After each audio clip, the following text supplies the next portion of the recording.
नबी पाक अलैहिस्सलाम जॾहिं हिन दुनिया मां बुरको मटाए विया त 3 यार किथे हा, चौथे जो छो नथो पुछी?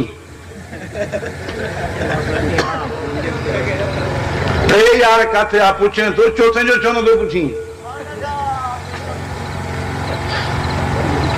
हयातुल कुलूब में लिखियल आहे, ॿिए जुल्द में। हयातुल कुलूब ॿियो जुल्द ॿुधाए थो त किथे हो। हयातुल कुलूब में लिखियल आहे, ॿिए जुल्द में। पंहिंजे किताब जी ॻाल्हि नथो कयां, तुंहिंजे किताब जी कयां, थोरो आसानी सां सम्झ में अचे। हयातुल कुलूब जे ॿिए जुल्द में लिखियल आहे,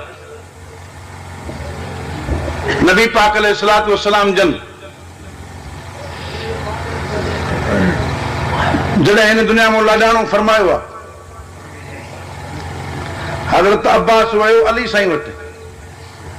अली साईं वेठो हो घर, हयातुल कुलूब मां थो पढ़ाए।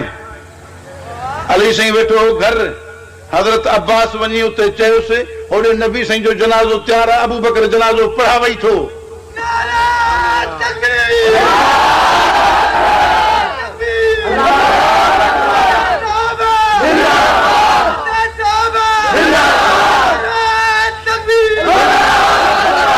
तॾहिं हज़रत अली साईं ओॾां डुकंदो पहुतो अची जनाज़े ते।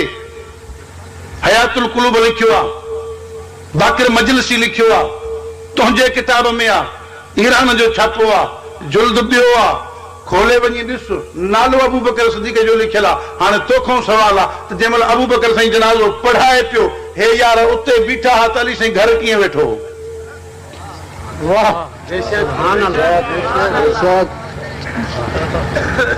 बाक़ी नंढनि वॾनि, पोढ़नि जवाननि, मर्दनि औरतुनि, ॿारनि, मदीने वारनि, आस पास वारनि, सभिनी नबी साईं जे मथां जेको आहे सो उन वक़्त में सलात सलाम पढ़ियो आहे, उन जनाज़े में हाज़िरी ॾिनी आहे। हयातुल कुलूब में बि आहे, उसूल काफ़ी में बि आहे।